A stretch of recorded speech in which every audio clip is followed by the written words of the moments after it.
오늘 저는 여러분들에게 드리고자 하는 말씀은 흥망의 길이라, 흥하고 망하는 길이라 하는 내용에 대해서 말씀을 증거하면서 은혜를 받도록 하겠습니다. 사람이 살아가는 길을 보면 흥하는 길로 가는 사람도 있고 망하는 길로 가는 사람도 있어요.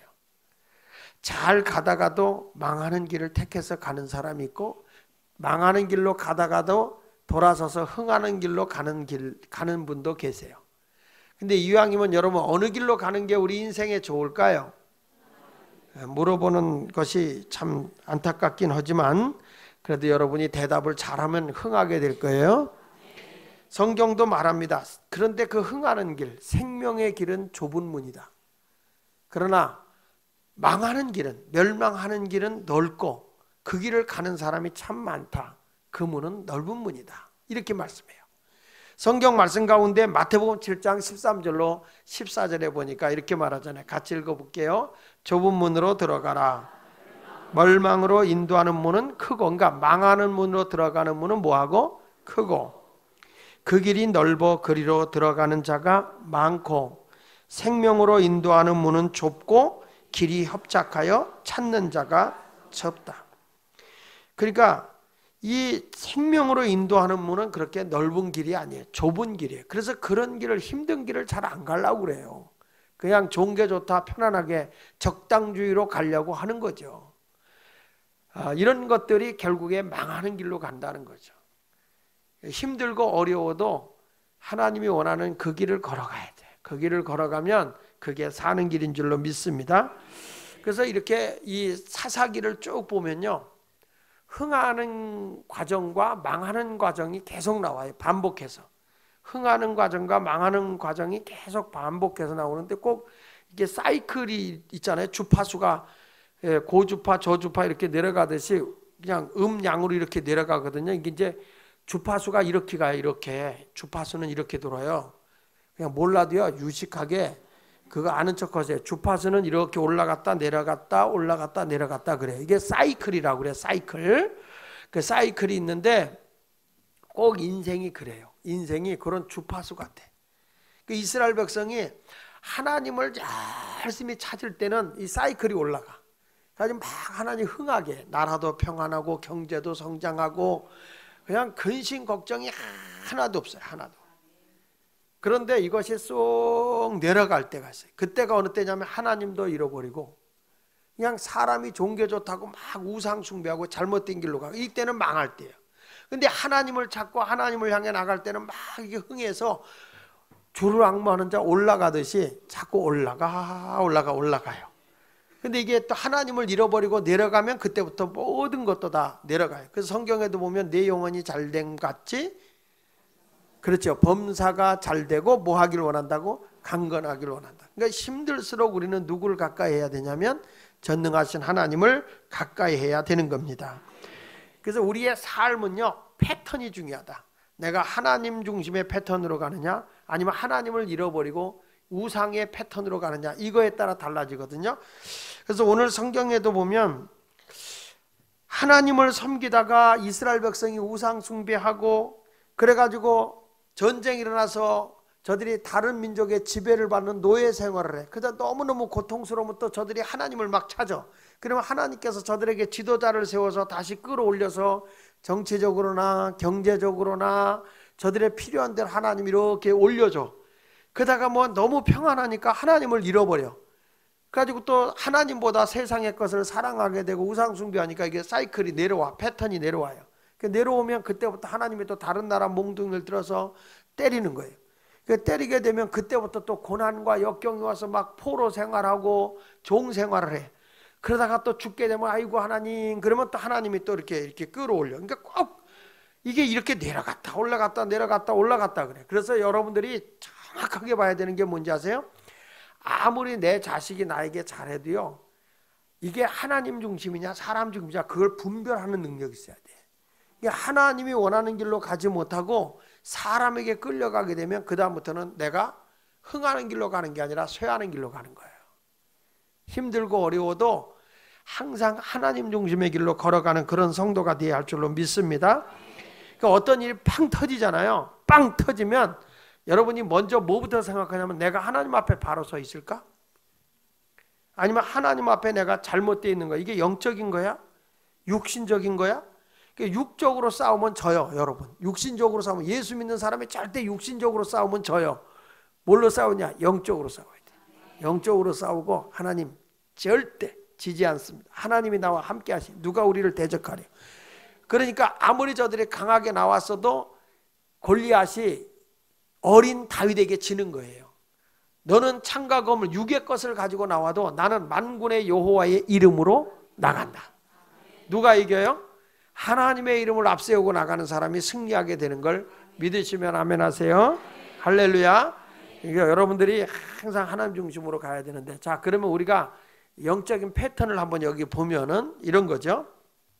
제일 먼저 내가 망하는 길로 가는 길을 보면 흥할 때보다 망하는 길로 갈 때는 뭐가 나타나냐면 우상 숭배의 패턴이 나타난다. 우상 숭배. 따라합시다. 우상 숭배. 자, 오늘 여기 사사기 2장 11절에 보면요. 사사기 2장 11절에 보면 그동안에 영적으로 잘 이끌었던 여호수아와 그 모든 사람이 죽었거든요. 여기 다시 한번 위에서부터 볼게요. 자, 6절부터 보면 좀 찾아주세요. 6절부터. 전에 여호수아가 백성을 보내며 이스라엘 자손이 각기 그들의 기업으로 가서 땅을 차지했다.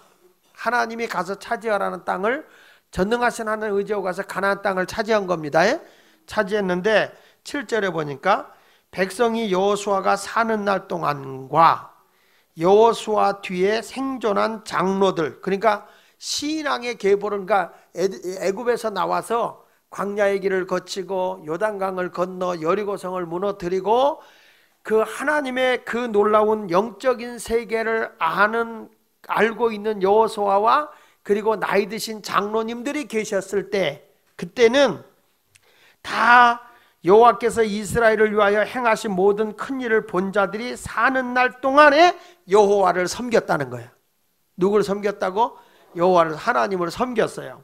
그런데 8절에 보면 여호와의 종 눈의 아들 여호수아가 110세에 죽었어. 여호수아가 죽었어. 그러니까 아무리 신앙생활 잘해도 죽어요. 아무리 잘해도 죽어. 그러니까 죽을 때가 되면 죽는 거예요. 예? 그러니까 또 죽을 때가 안 됐는데 죽는 건 안 돼요. 무슨 말인지 알죠? 죽을 때 죽으세요. 죽을 때. 언제냐? 내 삶을 다 살고 그때. 예, 그때. 아멘. 예. 그 다음에 9절에 무리가 그의 기업의 경내 에브라임 산지 기아스 산 북쪽 딥나 헤레스에 장사했다. 여호수아를 장사했어요. 10절 같이 읽어볼게요. 시작. 그 세대의 사람도 다 그 조상들에게로 돌아가고, 그러니까 누구냐면 여호수아와 함께했던 하나님의 능력을 경험했던 사람들의 세대가 다 죽었어요. 그 죽고 그 세대의 사람이 죽고 그 후에 일어난 누구? 다른 세대. 다른 세대니까 다음 세대예요. 다음 세대. 다음 세대는 어떻게 됐어요? 여호와를. 그래서 우리 교회가, 내가 오늘도 우리 청년들에게 칼럼을 내가 써서 보내면서, 큐티하는 걸 보내면서 나에겐 목사로서 우리 젊은이들의 꿈이 있다 하는 내용을 제가 썼어요. 꿈이 있다. 나는 여기서 정말 훌륭한 그런 영적인 지도자도 나오는 게 꿈이고, 위대한 정치가도 나오는 게 꿈이고, 기맥힌 상수를 가지고 있는 아주 그냥 상술로 대빵 위대한 기업가도 나오기를 바라고, 하여튼 일터 사역에서도 큰 인물이 나오기를 원한다. 그런 꿈이 있다. 그러나 그것이 뭐냐? 하나님께 영광이 되고 그리고 사람들을 유익하게 하기 위한 그런 젊은이들이 많이 나오는 게 꿈이다. 그런 꿈을 가지고 젊은이들에게 오늘 큐티를 좀 이렇게 올려줬어요. 그걸 읽고 글을 올린 사람도 있고, 읽고 그냥 속으로 다짐한 사람도 있을 거예요. 그렇지, 하영아? 안 올렸다 이거지? 그렇지. 그러니까 이런 모습으로 우리가 이렇게, 목자들은 늘 그걸 보면서 읽어주고, 목자들이 또 다른 사람에게 이렇게 좀 전해줘서 그걸 이렇게 읽고 자기를 이렇게 표현하는 게 굉장히 중요해요. 근데 그걸 통해서 나는 우리 청년들과 이게 소통하기를 원하고 있고 늘 읽어요. 읽는데 큐티를 잘못했던 호근이한테 내가 답장을 줬어요. 호근이한테. 그래서 이런 것도 보고 이렇게 잘못될 때는 답도 주고 이렇게 하면서 서로 잘 이렇게 소통이 되는 그런 모습이 아름다운 게 아닌가. 왜 그러냐? 제 마음이 저들에게 이렇게 전해져서 저들이 영적으로 잘 커준다면 다음 세대가 더 멋있게 교회가 부흥되지 않겠냐 이런 생각을 하게 되는 거죠. 제가 여러분 여기서 이제 목회를 하면 얼마나 더 하겠습니까? 그러니까 우리 젊은 세대들이 앞으로 이 교회를 잘 이끌고 본이 되는 그런 모습으로 가게 되는데 뭘 이어야 되느냐? 이렇게 다음 세대가 하나님을 영화롭게 하지 못하면 이게 결국에는 어떤 일이 벌어지는가 보세요. 다른 세대는 여호와를 알지 못하며 여호와께서 이스라엘을 위하여 행하신 일도 알지 못하더라는 거죠. 그러니까 하나님을 가까이 하지 않은 결과가 어떻게 나타나느냐? 이제 11절부터 13절까지 보면 이렇게 나타나는 거예요. 다음 세대에 들어서서. 자, 시작. 이스라엘 자손이 여호와의 목전에 악을 행하여 바알들을 섬기며 애굽 땅에서 그들을 인도하여 내신 그들의 조상들의 하나님 여호와를 버리고 누굴 버렸다고? 그렇게 하나님께서 애굽에서 7가지 재앙을 내리고 저들을 애굽에서 해방시키고 홍해를 기적으로 건너게 하시고 갈 때마다 만나도 내리고 반석에서 샘이 터지게 하시고 불기둥 구름기둥으로 인도하셨고 요단강도 건너게 하시고 여리고성도 무너뜨리고 그리고 아멜렉 군사도 물리치고 가나안의 족속도 물리치면서 블레셋 군대들과 싸우면서 늘 하나님의 도우심으로 승리하게 했던 이 나라인데 하나님의 손길로 하나님의 도우심으로 다 이제까지 왔는데 그 다음 세대가 하나님을 잃어버리고 있는 거예요. 그리고 우상을 숭배하는 거죠. 하나님 없이 하나님보다 더 사랑하는 게 우상 아니겠습니까? 그럼 여기서 보니까 이렇게 나오잖아요. 다시 한번 보세요. 12절에 애굽 땅에서 그들을 인도해내신 그들의 조상들의 하나님 여호와를 버리고 다른 신들 곧 그들의 주위에 있는 백성들의 신들을 따라 그들에게 절하여 진노하게 하셨으되 곧 그들이 여호와를 버리고 바알과 바알은 무슨 신이냐면 부의 신이야. 부 농경신 농사의 신 부의 신이야. 아스다로 신은 뭐냐면 번성하는 거예요. 자, 그러니까 이게 이 생육 애를 많이 낳는 많이 낳게 생명을 많이 낳게 하는 신이다 이게. 그래가지고 우상을 섬기는 거죠. 우상. 요즘에도 보면 우리가 여러분 그 바알이라고 하는 신은 아니지만 하나님보다 더 사랑하는 게 뭐냐면 바알과 같은 물질이에요. 이걸 성경에서는 만몬, 하나님과 재물을 겸하여 섬길 수 없다고 그랬던 그 재물이라는 원문에는 만몬이라는 돈신의 이름이에요. 이게 돈신. 그러니까 네가 하나님을 사랑하느냐 물질이라는 걸 더 사랑하느냐 이 두 가지가 항상 싸운다는 거죠. 그렇죠 여러분? 교회 다니면서 여러분 물질 얘기 많이 하면 시험 되지요. 안 돼요? 시험 되지요. 하나님 얘기 많이 하면 시험 돼요 안 돼요? 아니 진짜 우리 냉정하게 보자고요. 돈 얘기 많이 하면 시험 되죠 교회가. 왜냐하면 하나님 얘기 많이 하면 시험 돼야 안 돼요. 왜 그래요? 하나님 잘 믿으라는 게 더 부담되거든. 물질이라는 건 한번 내면 끝나는 거지만 하나님을 평생 섬기고 너 희생하라. 하나님을 위해서 새벽에 나와 기도해라. 주를 위해 봉사해라. 이웃을 사랑하라. 이게 또 부담되는 거 아니야? 솔직한 얘기로 우리가 그거 행하려면 더 힘든 거 아니에요? 질문 같지 않으면 대답 안 해요? 솔직히 하나님을 섬기는 게 더 힘든 겁니다. 굉장히 힘든 겁니다. 근데 시험이 안 됩니다. 왜냐? 돈보다는 하나님을 덜 사랑하니까. 솔직한 얘기로. 가진 게 남겨놓고 하나님 사랑하는 거니까. 몽땅 들이라면 시험 들지. 그게 어려운 거죠. 그래서 성경은 말하는 거예요. 네가 하나님과 재물과 같이 견주어 봤을 때 뭘 사랑하느냐. 그래서 목사님들이 전혀 물질 얘기를 안 하잖아요. 저를 빼놓고는. 근데 그걸 넘어서야 되거든요. 여러분 잠자야 되고 시간도 굉장히 바쁘잖아요. 근데 시간들이 하나님 앞에 자꾸 봉사하라면 시험이 되거든요. 나에게 바쁜데 그거 놓고라도 주를 위해 시간 들여라 시간 들여. 그것도 시험 들어. 그러니까 난 못하겠어요 안 하겠어요 이런 소리가 나오는 거예요.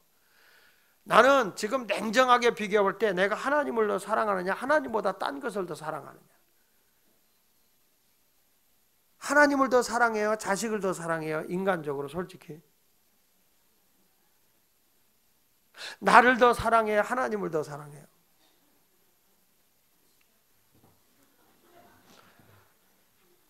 그러니까 우리가 우상 숭배라는 게 꼭 뭘 이렇게 만들어 놓고 우상이 아니라 하나님보다 더 사랑하는 게 우상이에요. 그걸 우리가 넘어서야 된다는 거예요. 그러니까 하나님의 사랑 안에 자식, 하나님의 사랑 안에 물질, 하나님의 사랑 안에 취미, 하나님의 사랑 안에 내 시간, 하나님의 사랑 안에 모든 것이 다 그 안에서 100배 하나님의 약속의 복이 있어요. 하나님의 사랑 안에. 근데 그 하나님 안에 들어오면 내가 말라 죽는 게 아니에요. 없어지는 게 아니라 하나님의 부요하심으로 내가 너를 부요하게 한다 그랬어요. 근데 우리는 그 하나님의 부요하심으로 나를 부요하게 한다는 것은 그 하나님 안에 들어오려고 하질 않아요. 자꾸 내가 있는 나 따로. 그러니까 우리는 따로 국밥을 좋아하죠. 하나님 따로 나 따로. 이거 내가 가지고 있는 내가 행하고 있는 이 통솔은 요거는 하나님 돈 타치미 손대지 말아주세요. 그냥 하나님 거는 하나님 쪽만 하고 요거는 내 영역이니까 건드리지 마세요 하는. 그래서 그걸 딱 건드리는 순간에 시험돼요. 그걸 건드리는 순간에 마음에 무거움이 와요. 그러니까 이런 것들이 우리가 뛰어넘어야 할 우상 숭배라는 거예요. 아멘입니까?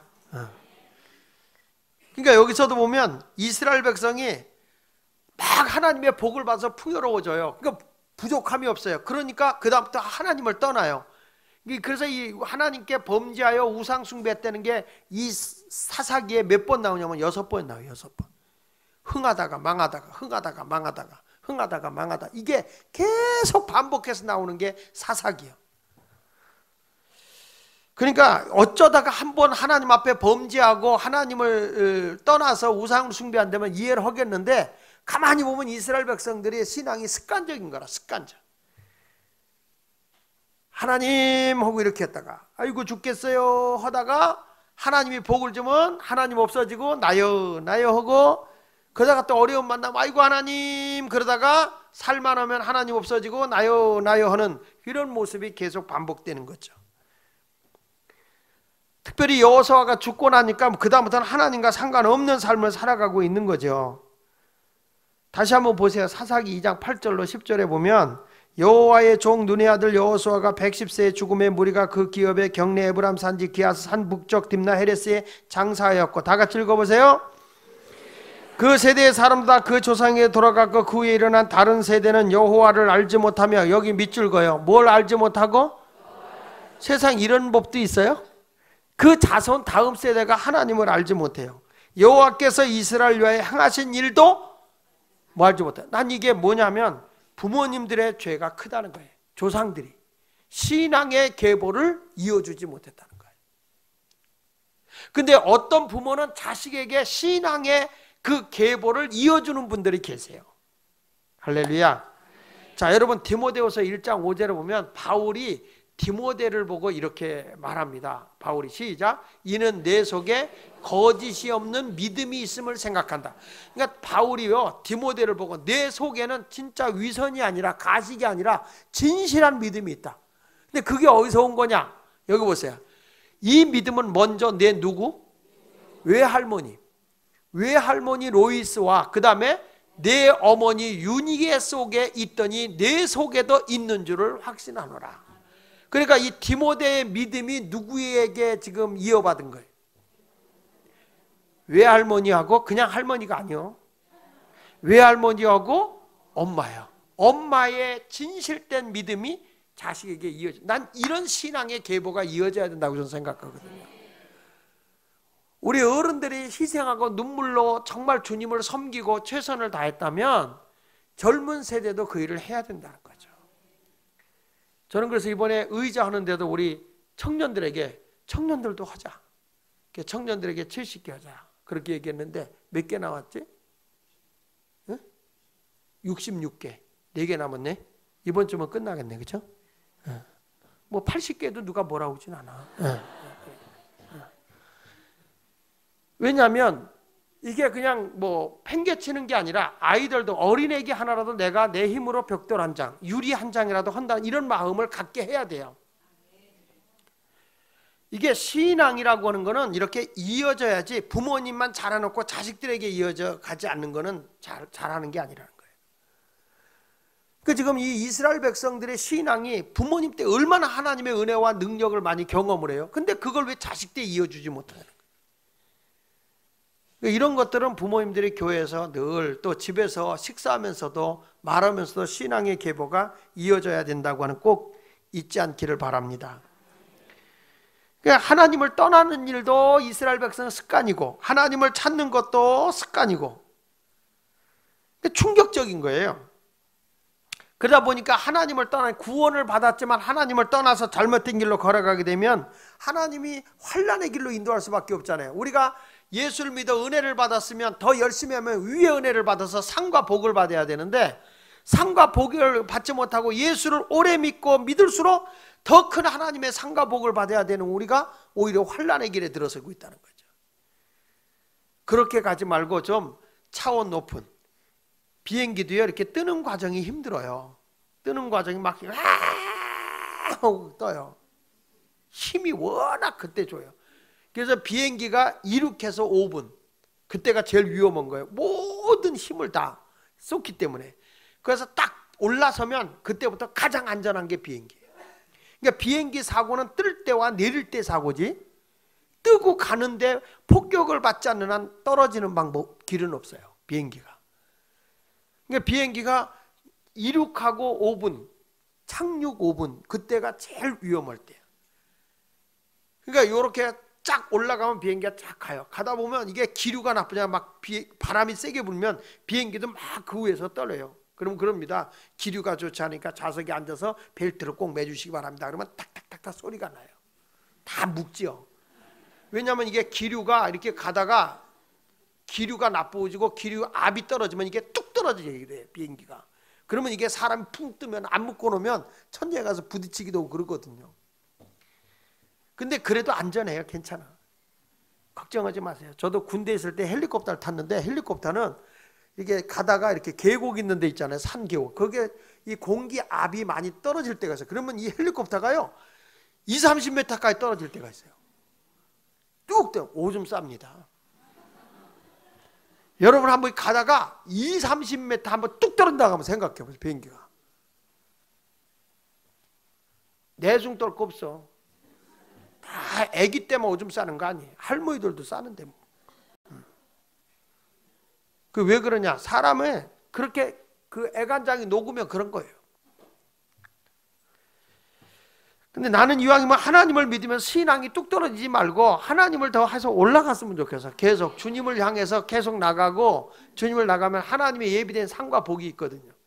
그런 상과 복을 누리며 살아가는 성도가 되시기를 예수 이름으로 축원을 드립니다. 그러면 사람들이 왜 이렇게 우상을 숭배할까? 이 다음 세대가 왜 하나님을 찾지 않고 우상 숭배를 했을까 생각해 보니까 그 첫째가 하나님의 은혜를 망각했다는 거예요. 은혜를 모르는 거예요. 은혜를. 여러분, 은혜를 모르면 멸망하는 거예요. 내가 지금까지 살아온 게 주님의 은혜다. 우리 찬송가도 잘 부르잖아. 지금까지 지내온 것 주의 크신 은혜라. 찬송은 잘해. 지금까지 지내온 게 주님의 크신 은혜야. 한량없이 자비한 것도 주님의 은혜다. 그런데 그 은혜를 망각하고, 그건 그거고 내가 지금 기분 나쁜 건 기분 나쁜 거다 이 말이에요. 그래가지고 하나님의 은혜를 망각하고 사는 경우가 많다는 거죠. 자, 여기 보십시오. 사사기 2장 15절에 보니까 15절에 이런 말이에요. 그들이 어디로 가든지 여호와의 손이 그들에게 뭘 내려? 뭘 잃어버리니까? 하나님의 은혜를 망각하고 우상 숭배하니까 하나님이 상과 복을 받아야 할 이스라엘 백성들이 상을 받는 게 아니라 뭘 내려요? 재앙을 내리니 곧 여호와께서 말씀하신 것과 같고 여호와께서 그들에게 맹세하신 것과 같아서 그들의 괴로움이 심하였더라. 그럼 도대체 하나님 무슨 맹세했어요? 에? 여러분 성경을 찾아볼게요. 이게 성경에 여기는 안 떠요. 성경 다 가져오셨죠? 신명기 30장을 한번 볼게요. 요즘에는 여기서 띄워주니까 아예 성경책을 안 갖고 오는 것 같아서 신명기 30장을 한번 보세요.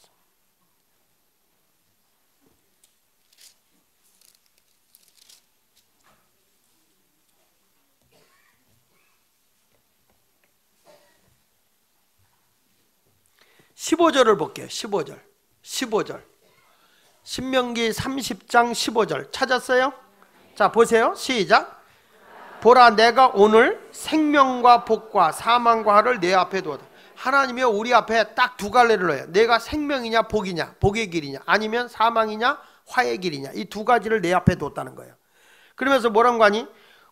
내가 오늘 네게 명령하여 네 하나님 여호와를 사랑하고, 우상을 사랑하는 게 아니라 누구를 사랑하고? 하나님을 사랑, 그 모든 길로 행하면 그 명령과 규례와 법도를 지키라 하는 것이라. 그리하면 네가 뭐하며 생존하며 번성할 것이요 또 내 하나님 여호와께서 내가 가서 차지할 땅에서 내게 뭘 주실 것이다. 하나님 분명히 그랬어요. 내가 하나님을 사랑하고 하나님 말씀대로만 살면 내가 그것에 생명도 얻고 번성하게 될 것이고, 하여튼 내가 차지할 가나안 땅에서 엄청 굉장히 대단히 복을 받을 거다, 이런 얘기야. 아멘입니까? 그런데 17절 보세요. 17절에 뭐라고 그랬어요? 시작. 그러나 내가 만일 마음을 돌이켜 듣지 아니하고 유혹을 받아 다른 신들에게 절하고 그를 섬기면 내가 오늘 너희에게 선언하노니 너희가 반드시 망할 거야. 성경에 여기까지부터 반드시까지 붙였어. 내가 우상 숭배하면 반드시 망한다.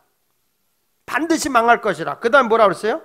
너희가 요단을 건너가서 차지해야 할 땅에서 너희의 날이 길지 못할 것이니라. 내가 오늘 하늘과 땅을 불러 너희에게 증거를 삼노라. 내가 생명과 사망과 복과 저주를 내 앞에 두었은즉 너와 내 자손이 살기 위하여 뭘 택하고?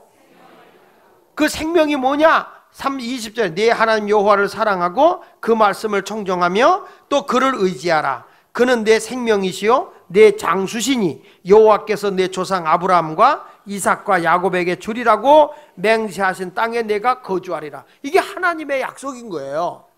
아멘입니까? 그런데 이스라엘 백성이 가나안 땅에 들어가서 지금 뭐야? 하나님을 섬겨요, 우상 숭배예요? 우상 숭배하고 있잖아요. 하나님을, 그 자손들이 신앙 하나님을 사랑하고 하나님 말씀대로 살면 그 가나안 땅에서 엄청난 하나님의 예비된 큰 복이 있는데 그 복을 받지 못하고 살고 있는 거예요. 왜? 우상 숭배하니까. 그러니까 하나님이 저들에게 말씀하신 대로 뭐 반드시 내가 죽을 것이다. 내가 멸망할 거다. 화가 임할 것이다. 그러더니 여기 다시 한번 보세요. 사사기 2장 15절에 다시 사사기 2장 15절에 시작. 그들이 어디로 가든지 여호와의 손이 그들에게 뭘 내려? 자, 뭘 받아야 할 사람들이? 복을 받아야 할 사람이 재앙을 받고 있어요. 또 여호와께서 말씀하신 것과 같고, 여호와께서 그러니까 아까 말씀한 것과 같죠? 여호와께서 그들에게 맹세하신 것과 같아서 그들의 괴로움이, 평안을 얻어야 할 이 사람들이 뭐가 더하는 거예요? 괴로움이 심하더라는 거죠. 여러분, 우리가 주님을 섬기되 기쁨과 평안과 복을 누리고 살아야 되는 거예요. 근데 예수 믿으면서 자꾸 힘들고 점점 어렵게 살아간다면 내가 하나님 앞에 지금 어떤 위치에 있는가? 하나님은 히브리 기자를 통해서 우리에게 말씀했지만 못하실 것이 없는 전능하신 하나님이시잖아요. 그런데 하나님이 한 가지만은 못한다고 그랬어요. 다 하실 수 있는 전능하신 하나님께서 안타깝게 내가 이거 한 가지만은 못하겠다. 그건 뭐냐? 거짓말. 거짓말은 내가 못한다. 그러니까 우리가 하나님의 말씀대로 살면 하나님이 그 약속대로 우리에게 복을 주시지만, 내가 그 말씀대로 불순종하고 우상 숭배하게 되면 하나님에게 결국에는 다 빼앗기는 거죠. 괴로움만 심한 거죠. 여러분, 하나님의 은혜를 잊지 않기를 바랍니다. 처음에는 은혜 받아갖고 좋아요. 처음에는 다 할 수 있어요. 처음에 은혜 받으면 얼마나 기쁘고 좋아요. 목사님도 좋고 얼마나 좋아. 근데 세월이 가면 그날이 그날인 거야. 항상 좋아요? 항상 좋아. 여러분, 이게 연애할 때처럼 항상 좋아, 남편이? 응? 이 동네 무슨 말인지 못 알아듣는 것 같은데, 젊을 때처럼 그렇게 아내가 좋아? 남자분들? 좋아요. 좋아요. 남자분들은 좋아. 근데 여자분들은 좋아요? 좋아. 근데 그때만 그렇게 흥분되게 좋아?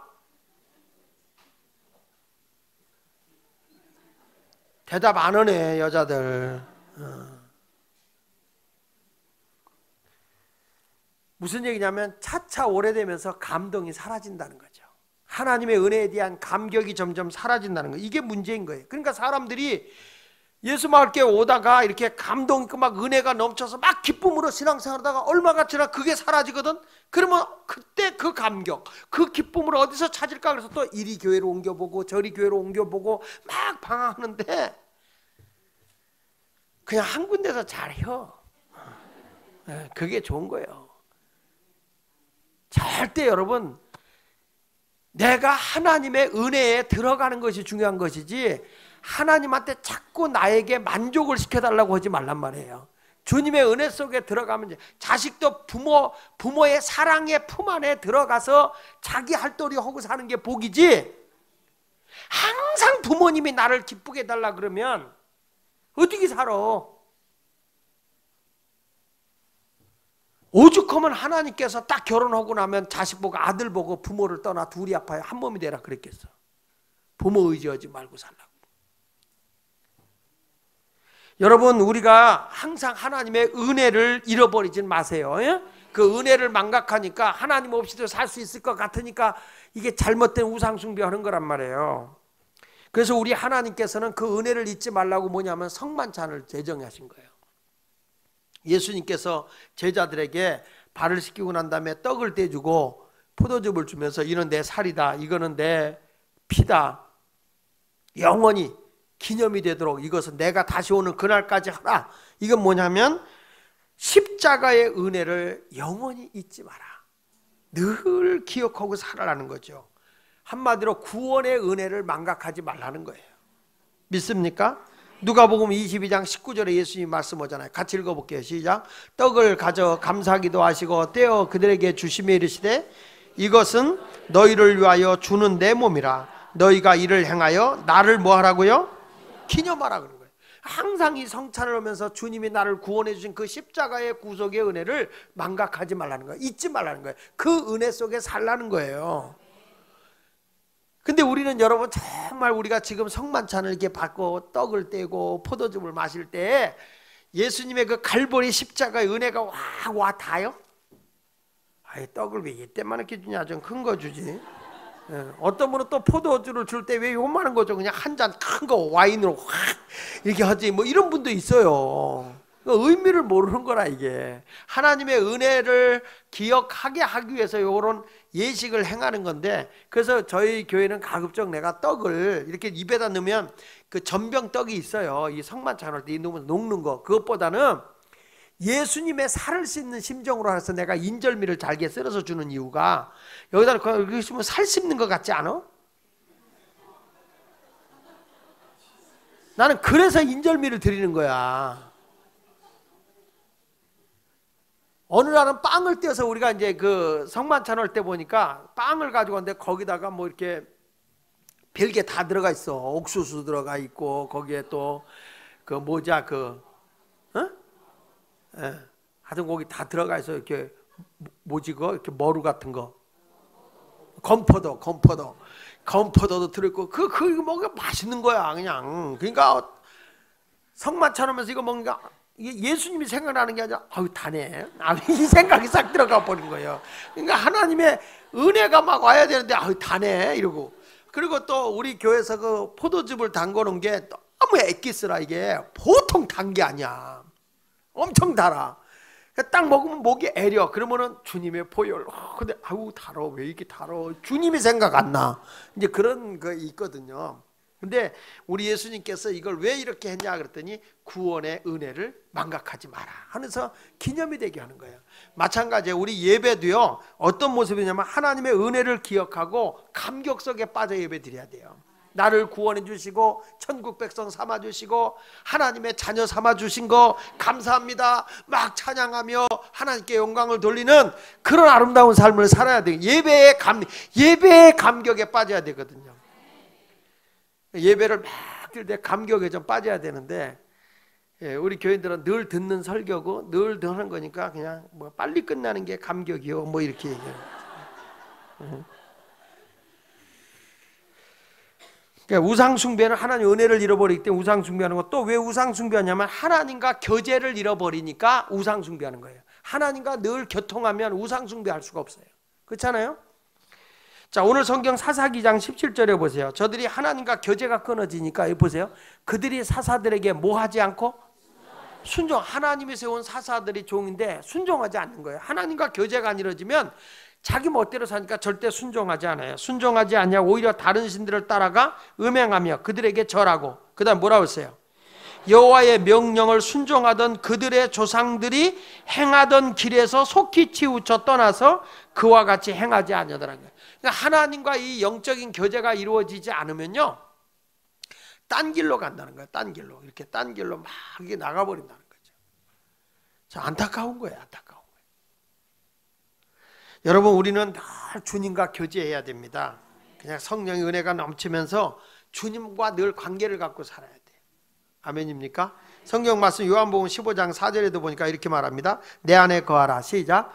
내 안에 거하라. 나도 너희 안에 거하라. 가지가 포도나무에 붙어있지 않으면 스스로 열매를 맺을 수 없음 같이 너희도 내 안에 있지 않으면 그러하다. 그러니까 주님과 관계를 가지면 열매가 맺어지지만 주님과 떨어지면 어떻게 나중에 버려진다는 거예요. 버려지니까 결국엔 뭐냐면 불에 들어가는 거예요. 환란 속에 들어간다는 거예요. 그러니까 이스라엘 백성들이 가나안 땅에 들어가서 분명히 하나님이 그 땅은 젖과 꿀이 흐르는 땅이라고 그랬잖아요. 축복의 땅이라고 그랬잖아요. 근데 이스라엘 백성이 복을 받았다가 또 재앙을 받았다는 게 이게 330년 동안이나 반복이 되고 있는 거죠. 지난 시간에 제가 얘기했잖아요. 하나님께서 왜 가나안의 족속들을 그냥 남겨놓냐 이 말이야. 싹 제거해버리고 하나님 중심으로 가면 되는데 자꾸 자기들이 노역을 시키고 종을 삼으려고 하다가 저들의 종교가, 저들의 습성이 이스라엘 백성을 먹어버린 거죠. 그래서 성경은 죄는, 악은 모양이라도 버리라는 거예요. 모양. 흉내도 내지 말라는 거예요. 싹 끊어버리라는 거거든요. 어떤 분은 죄를 보면서 그런다고요. 이번 한 번만 하나님 봐주세요 그러거든요. 근데 결국에는 이번 한 번만 봐주세요가 계속 반복으로 이루어진다고요. 습관적이 되는 거예요. 로마서 6장 16절에 보니까, 로마서 6장 16절에 너희 자신을 종으로 내주어 누구에게 순종하든지 그 순종함을 받는 자의 종이 되는 줄을 너희가 알지 못하느냐. 혹은 죄의 종으로 사망에 이르고 혹은 순종의 종으로 의에 이른다. 내가 죄를 범하게 되면 내가 죄의 종이 되는 거고요. 그렇죠? 내가 하나님의 말씀에 순종하면 의의 종이 된다는 거예요. 누구의 종이 되어야 복일까요? 그렇죠. 그 하나님의 종의 순종이 하나님께 순종해야 하는 종이 되려고 하면 말씀에 순종하고 하나님과 교제가 잘 이루어져야 되는 거죠. 믿습니까? 다시 말하지만 하나님과 교제가 끊어져 버리면 사사기 2장 15절에 있는 것처럼 재앙이고 괴로움이다. 재앙이고 괴로움이다. 난 우리 예수 믿으면서 여러분들의 삶 속에는 절대 재앙이나 괴로움이 좀 없어졌으면 좋겠어. 평안함이 주어졌으면 좋겠어. 목사님, 우리 집 안 와도 돼요. 우리 집 평안해요. 너무 좋아요. 목사님 그냥 기도만 해주세요. 아멘에서 누가 돌아다 하셨나 봐. 하나님을 떠난 노예가 된 이스라엘 백성들은 결국에 괴로움만 더하는 거죠. 나라가 없으니까 얼마나 괴롭겠어요. 그래서 오늘 여러분들이 여기서 일러주고 있는 것, 첫째는 우상숭배하는 것 때문에, 우상숭배 때문에 이제 이렇게 사이클이 오게 되고, 우상숭배하다가 잘못하면 그다음 뭐냐, 노예 생활의 사이클이 온다는 거예요. 내가 죄의 종이 되고 환난의 종이 되고 고통의 종의 삶을 한다는 거예요. 하나님을 잃어버리면 결국에 우상숭배를 통해서 내가 경제적으로 어려움만 오는 게 아니라 내 육체적으로도 그만큼 힘들고 어렵게 사는 거예요. 거기서 벗어나는 사람이 되길 바랍니다. 그래서 오늘 결론은 뭐냐, 따라합시다. 하나님의 부흥에 패턴을 경험하자. 이제 하나님이 역사하는 그런 패턴을 경험하자. 이제부터는 하나님을 경험하자는 거예요.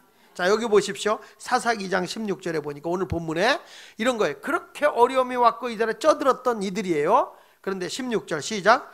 여호와께서, 이제 하나님께서 뭐냐면 이스라엘에 부흥을 주기 위해서, 저들이 고통 속에 있으니까 하나님이 사사를 세우는 거예요. 사사를 세우면서 노략자의 손에서 그들을 구원하게 하셨으나 그들이 그 사사들에게 순종하지 아니하고 오히려 다른 신들을 따라가 음행하며 그들에게 절하고 여호와의 명령을 순종하던 그들의 조상들이 행하던 길에서 속히 치우쳐 떠나서 그와 같이 행하지 아니하였더라.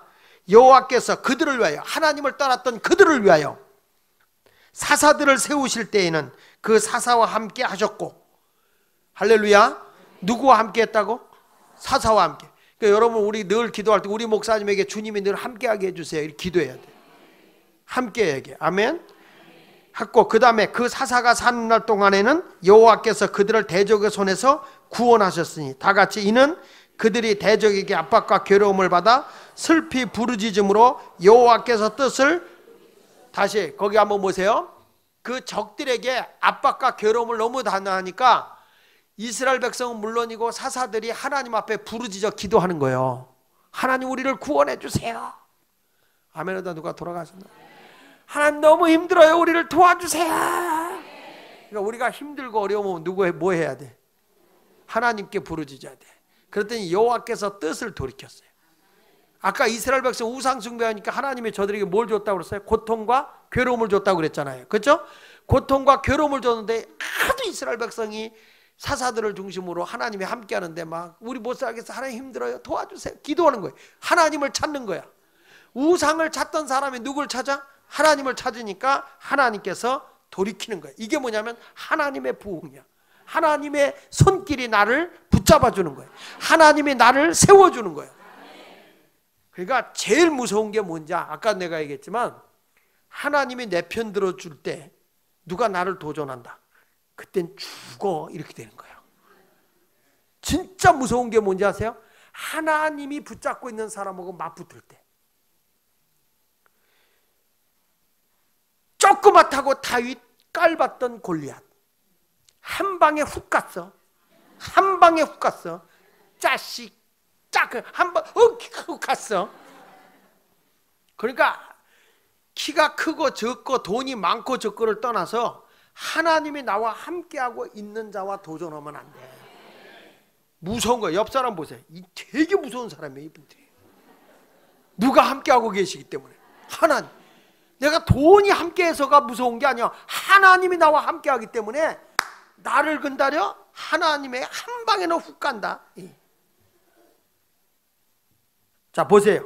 역대하 7장 14절에 보시면요, 시작.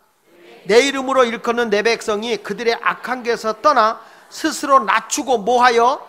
기도하여 내 얼굴을 찾으면 내가 하늘에서 듣고 그들의 죄를 사하고 그들의 땅을 고쳐주는 거예요.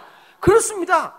여러분 보십시오. 내가 기도하고 하나님을 찾으면요, 하늘에서 하나님이 들으시고, 여기 보십시오. 내 죄를 사할 뿐만 아니라 나의 어려운 땅을 고쳐주시는 거예요. 나의 삶의 환경을 완전히 하나님께서 고쳐주는 거예요. 믿으시면 아멘. 이게 하나님의 부흥이라는 거예요. 이게 하나님의. 힘들면 뭐하냐? 기도하시길 바랍니다.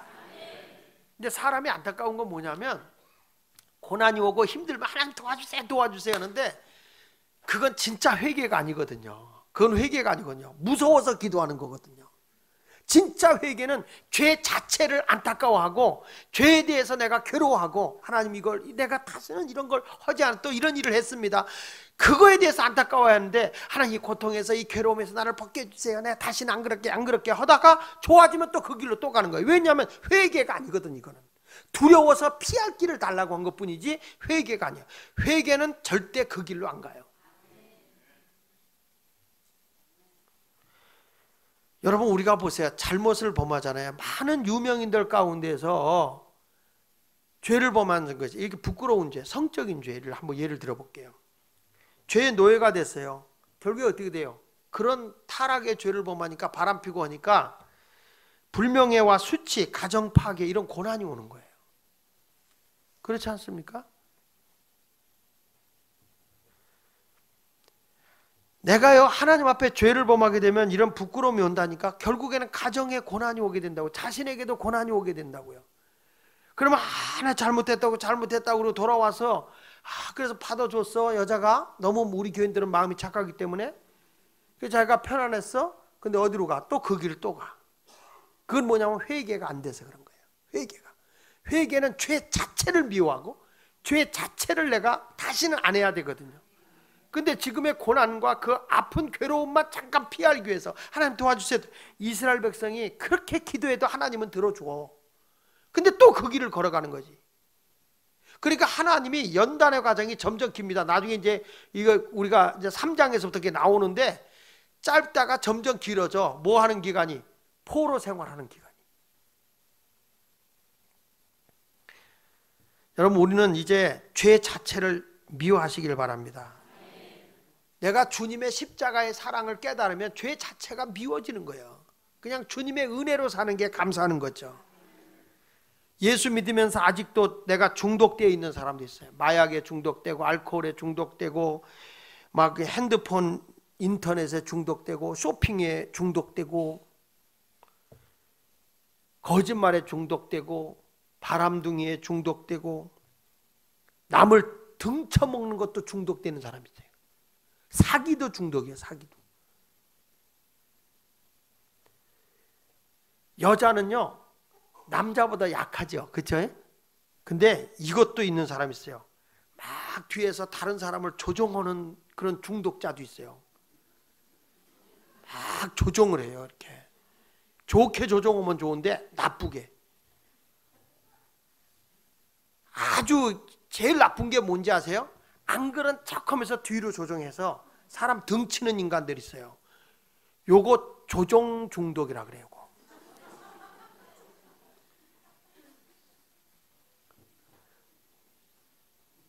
그런데 이 사람들 이렇게 아주 야박해. 딱 아싸 이거면 이거고 아니면 아니고 딱 이렇게 해야 되는데 이걸 뭐냐 이거지 이게. 막 그래요. 그런데 아주 나쁜 게 뒤에서 여자들이 남자를 조종하는 건 더 나쁜 거예요.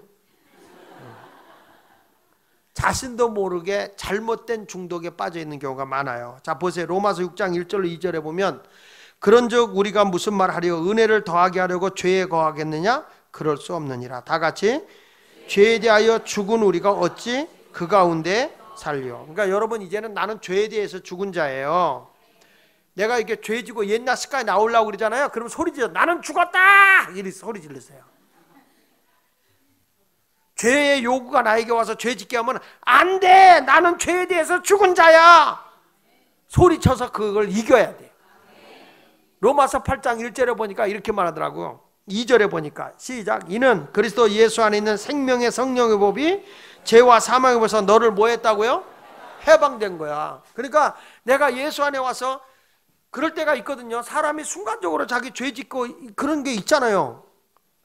혼자 있으면 막 이렇게 이상한 생각이 드는 게 있잖아요. 그리고 막 이렇게 보면 이건 해서는 안 되는데 그러고 자꾸 그런 행동을 하려고 할 때는 어떻게 된다고? 소리쳐. 안 돼! 너는 죄에서 벗어났잖아! 이래야 돼요. 우리 교회 그 개척할 때 지금도 잊지 못하는 게 그분이 골초예요. 골초. 아주 골초요. 담배 골초. 근데 자기가 이거 끊었는데 제일 생각날 때가 뭐냐면 화장실 갈 때가 제일 생각날 때.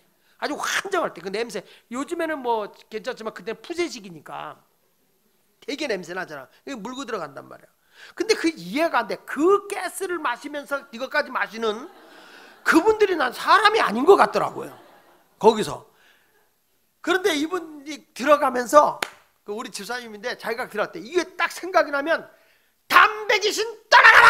그랬대. 얼마나 소리를 쳤는지 대변이 잘 나오더래. 아이고. 있는 힘을 막 생각나면 막 어느 때 막 몸이요 무슨 중독이만 막 어쩔 줄 몰라. 손을 어떻게 할 때인지 모르잖아요. 그래서 이 담배 중독자한테 길거리 가다가 담배 끊었다가도 이 꽁치를 보면 집어서 핀다고요. 그런데 그걸 가지고 막 결국엔 끊어내는 거예요. 그러니까 여러분들도 죄성이 내게 오면은, 이명건 너는 죄에 대해서 죽었잖아, 안 돼. 내가 게을러져서 자꾸 그러려고 그러거든. 이명건 너는 부지런하게 주를 섬겨야 되잖아, 게을르면 안 돼. 딱 일어나.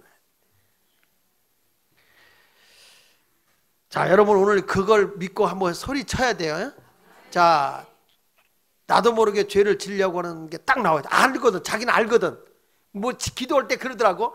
알고 지은 죄 모르고 지은 죄 많사오니. 모르고 짓는 죄는 없어.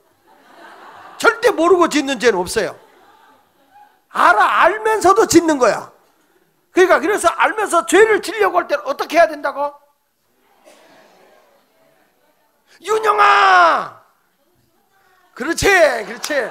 너는 죽었잖아. 죄에 대해서 죽었잖아. 너 안 돼, 안 돼. 나의 자신에 대해서 안 돼, 안 돼.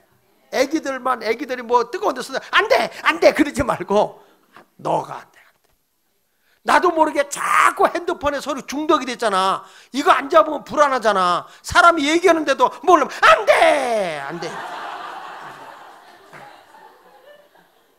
너는 그러면 안 돼. 이렇게 해서 이기라는 거예요. 할렐루야. 근데 이것이 자, 내 힘으로 안 되면 어떡합니까? 주님의 도우심을 해야지. 로마서 6장 12절로 13절에 보니까 이렇게 나오더라고요. 자, 시작.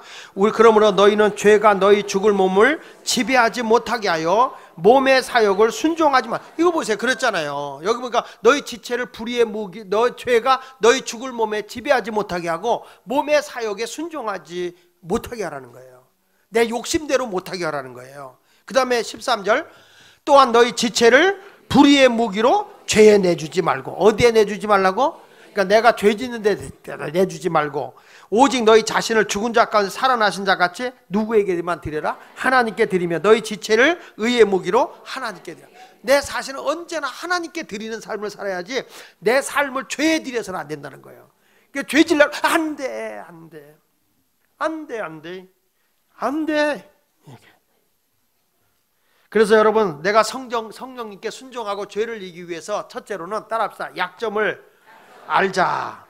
내가 어떤 환경에서 무엇 때문에 죄를 범하는지 이렇게 봐야 돼. 내가 뭐가 약점 있지? 내가 언어, 생각, 아니면 내가 나쁜 습관, 뭐가 있지? 그걸 자기의 약점을 알아야 돼요. 알았으면 그것과 싸워 이겨야 되는 거예요. 이런 분 있잖아요. 혼자 있을 때는 죄를 안 져. 그런데 사람하고 몇만 어울리면 꼭 문제를 일으킨 분이 있습니다. 혼자 있을 때는 전혀 안 되는데 두세 사람만 모이면 그 사람 때문에 꼭 문제가 생겨. 왜 그러냐? 이 사람은 분위기만 조금만 고조되면요, 조금만 분위기만 뜨면 습관이야. 남을 흉보는 거야. 남을 헐뜯고. 누가 잘 됐다 그러면은 아유 좋다 그러는 게 아니라 두고 봐야 알아. 저 끝발 개 끝발이요. 뭐 이러면 자꾸 남을 헐뜯는 거. 이게요, 자기도 모르게 분위기에, 이게 자기 약점이거든. 평상시에 교회에서는 아무렇지도 않아. 근데 몇 사람만 모이면 그냥 남 물고 들어와서 헐뜯는 그런 분들이 생각외로 많아요. 어떻게 해야 될까요? 가급적 분위기에 휩쓸리는 데는 가지 마세요. 가급적. 불가피해서 가잖아요. 그러면은 막 누구 얘기하고 싶잖아요. 그러면 기도하세요. 죄야. 입이 막 간지러워 못 견디겠죠? 그러면 죄야. 주님하고 얘기해. 주님하고. 뭘 해봤어야 알지. 남의 얘기 막 하고 싶어. 그럴 때 어떻게 하라고?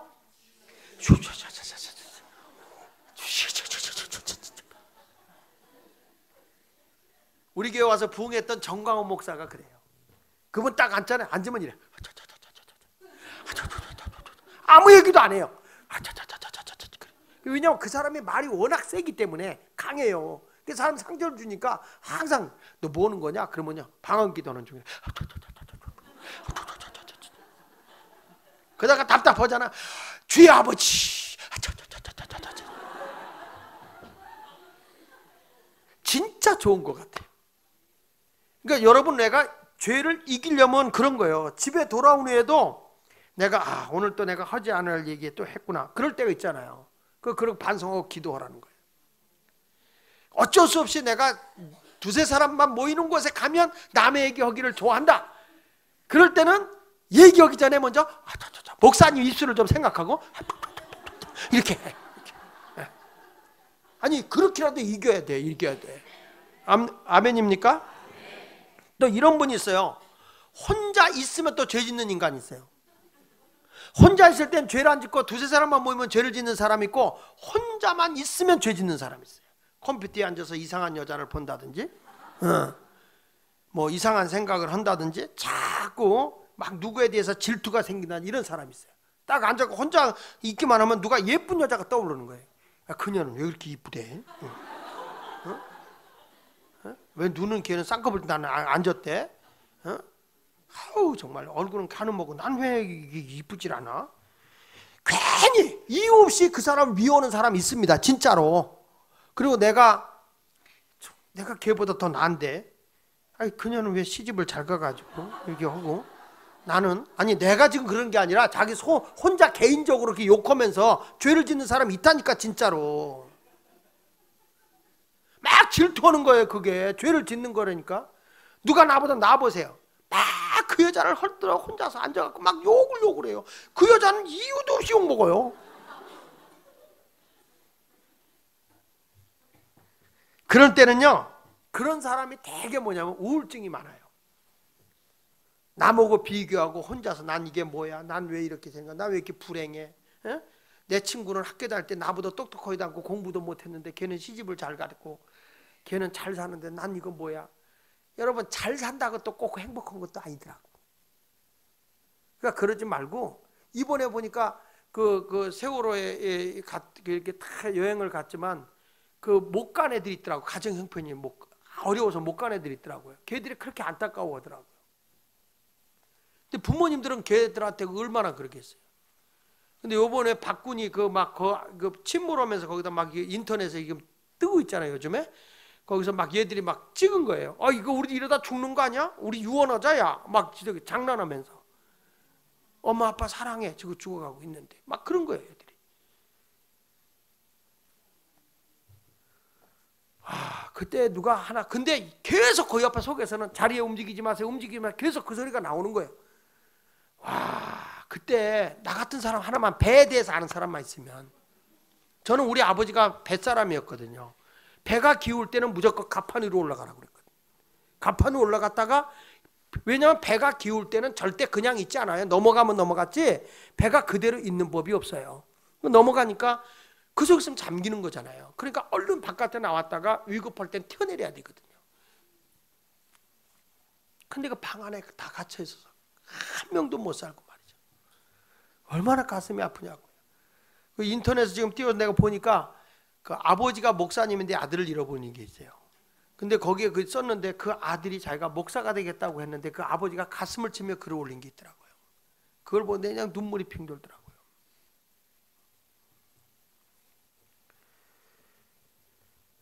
근데 그 순간에도 애들이 분위기에 휩쓸겨서 막 깔깔대고 웃어가면서 이제 자기들끼리 유언하자. 엄마 아빠 사랑해요 하고 막 웃고 그런 게. 그러니까 부모의 마음이 얼마나 더 아팠겠어요.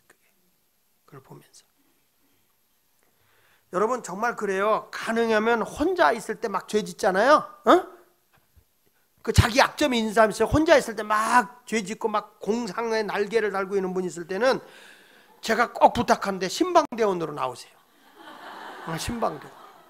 이거 진짜 이게 건강을 유지하는 거예요. 신방대원 나오세요. 혼자 있을 거 안 좋은 거예요, 그거는. 그러니까 자꾸 나오세요. 나오고, 그리고 혼자 있어도 자꾸 설교를 듣고 음악을 듣고 막 그러세요. 그 클래식을 할 때 그 첼로, 이렇게 첼로를 좋아하는 분들이 있는데, 첼로를 전혀 그 첼로는 막 클래식 음악은 지루한 분들 있잖아요. 첼로 막 큰 거 놓고 이렇게 하잖아요. 근데 이 음악을 감상하는 사람 얘기 들어보면 그 첼로 소리를 듣는 사람들이 너무너무 자기는 은혜스럽다는 거예요. 그 왜 그러냐면 얼마나 그 멜로디가 좋냐는 거예요. 그래서 야, 그 멜로디가 왜 같은 긴데 저 사람은 좋고 난 나쁠까? 근데 그분이 얘기하는데 그 첼로를 듣는데 자기는 이 손가락을 움직이는 걸 보면서 막 그런데 그 여자에게 간지럼을 시키면서 그래서 막 그 노래를 바치는 걸 생각하면서 하면은 너무 행복하다네. 이 인간은 이상한 인간이야. 아니 음악 자체를 듣는 게 아니라 왜 여자를 간지럼을 시켜가면서 이거 봤지.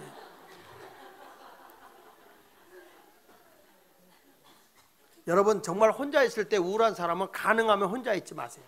자꾸 설교 듣고 주님과 교제하고 이런 모습으로 가게 하십시오. 그래서 약점을 자꾸 이겨야 돼요 내가.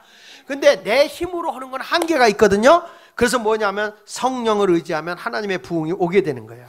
나를 이기게 하는 것은 주님밖에 없으니까 성령으로 하나님께 매달려 기도하는 여러분 되시기를 바랍니다. 한 신학자가 이런 얘기를 했어요. 성령의 능력은 돛을 달고 가는 배와 같다 그랬어요. 큰 배가 움직일 때 조그만 배는 이거 우리 시골에 있을 때 그 큰 배 옆에 사람이 이렇게 배를 깊은 데다 대놓고 얕은 얕은 데는 못 가기 때문에 못 가니까 이 조그만 배를 타고 이렇게 나가요. 이렇게 져가지고 노를 저어갖고 나가요. 그걸 이제 덴마라고 그래. 덴마. 큰 배 옆에 조그만 덴마라고 있어. 거기를 막 이렇게 노를 져서 이렇게 가요. 그래서 하늘 타고 해변가에 가서 그걸 묶어놓고 그리고 이제 나가는 거죠. 배는 저 바닷 가운데 있고 큰 배는 이제 이렇게 해요. 요즘엔 다 뭐 모터로도 하지만 옛날엔 다 사람이 했거든요. 근데 큰 배가 갈 때는 노를 져서 이게 못 나갑니다. 그러니까 어떻게 하냐면 큰 돛을 바람에다, 요즘엔 기계지만 그전에는 돛을 올려면 그 바람을 타고 이 배가 가는데 무지하게 빨리 간단 말이에요. 지금 그 얘기를 하는 거예요. 우리 인생에 항해를 할 때 평안하게 승리의 길로 갈 수 있는 게 뭐냐? 성령의 돛을 달라는 거예요. 그러면 여러분의 인생의 길을 승리하며 갈 수 있다 이렇게 말하는 거거든요. 자, 오늘 결론입니다. 여러분 이 사사기서에 있는 말씀을 통해서 우리가 깨닫는 게 내 인생은 절대 고난과 괴로움의 길을 걸어가서는 안 된다. 하나님의 역사와 기적을 경험하면서 살아갈 수 있는 성도들이 되시기를 예수 이름으로 축원을 드립니다. 할렐루야. 그래서 여기 성경에 19절을 다 같이 한번 봅니다. 19절 시작. 그 사사가 죽은 후에 그들이 돌이켜 그들의 조상들로보다 더욱 타락하여 다른 신들을 따라 섬기며 그들에게 절하고 그들의 행위와 패역한 길을 그치지 아니하였으므로 여호와께서 이스라엘에게 뭐 했다고요?